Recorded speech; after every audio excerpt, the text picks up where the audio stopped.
നവരാത്രി മഹോത്സവങ്ങളിലേക്ക് സ്വാഗതം. തൊടുപുഴ ശ്രീകൃഷ്ണസ്വാമി ക്ഷേത്രത്തിൽ സംഗീത കച്ചേരി 4-ാം ദിവസം നവരാത്രി ദിനം.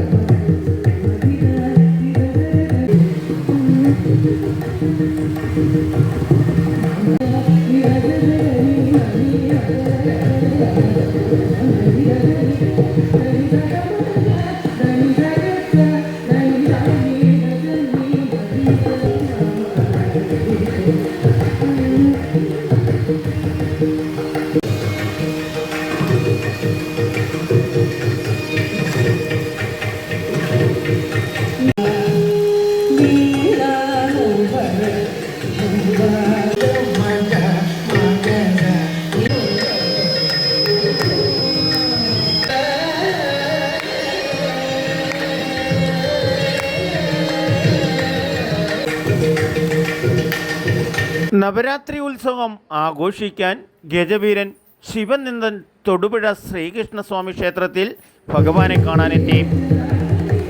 ദേവീസ്തുതികളും സംഗീത കച്ചേരിയും കേട്ടുകൊണ്ട് താളത്തിനൊത്ത് ശിവനന്ദൻ ഭഗവാനെ വണങ്ങുകയും ശ്രീകൃഷ്ണസ്വാമി ക്ഷേത്രത്തിന് പ്രദക്ഷിണ വഴി സംഗീത കച്ചേരി ആസ്വദിച്ചുകൊണ്ട് പ്രദക്ഷിണം വെച്ചു. സാധാരണ ഈ ഗജവീരൻ ദൂരപ്രദേശങ്ങളിലെ ക്ഷേത്രങ്ങളിലെ തിടമ്പേറ്റാൻ പോകുമ്പോൾ തൊടുപുഴ ശ്രീകൃഷ്ണ ഭഗവാനെ വണങ്ങി അനുഗ്രഹം മേടിച്ചിട്ടാണ് പോകുന്നതെന്നാണ് ഉടമസ്ഥൻ പറയുന്നത്. കൂടാതെ ഈ വരുന്ന 12/12/2024 28 വയസ്സ് പൂർത്തീകരിക്കാൻ പോകുന്നതിൻ്റെ സന്തോഷത്തിലാണ് ഉടമസ്ഥരും ആനപ്പാപ്പന്മാരും. ഭഗവാനെ കണ്ടു വണങ്ങാനെത്തിയ ശിവനന്ദന് തൊടുപുഴയുടെ ശ്രീകൃഷ്ണ ഭഗവാന്റെ പ്രസാദം തിരുമേനി നൽകി.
പാഞ്ചജന്യം ഓഡിറ്റോറിയത്തിൽ നവരാത്രി ദിനം 4-ാം ദിവസം ദേവിയുടെ മഹാത്മ്യങ്ങളെപ്പറ്റി ഇന്ദുജ പ്രവീൺ ഉടയത്തൂർ സ്കൂളിലെ സംസ്കൃതം അധ്യാപിക ദേവി മഹത്വവും മാതാവും തമ്മിലുള്ള ബന്ധങ്ങളെപ്പറ്റി വിവരിച്ചു. സമൂഹത്തിൽ നിന്ന് അമ്മ എന്ന ഒരു സങ്കല്പത്തിന്റെ പ്രസക്തി ഇപ്പോൾ നഷ്ടപ്പെട്ടുകൊണ്ടിരിക്കുക പുതിയ തലമുറയില്. റിപ്പോർട്ടിംഗ് നാട്ടുരാജ്യ ന്യൂസ്, കെ വിജയൻ.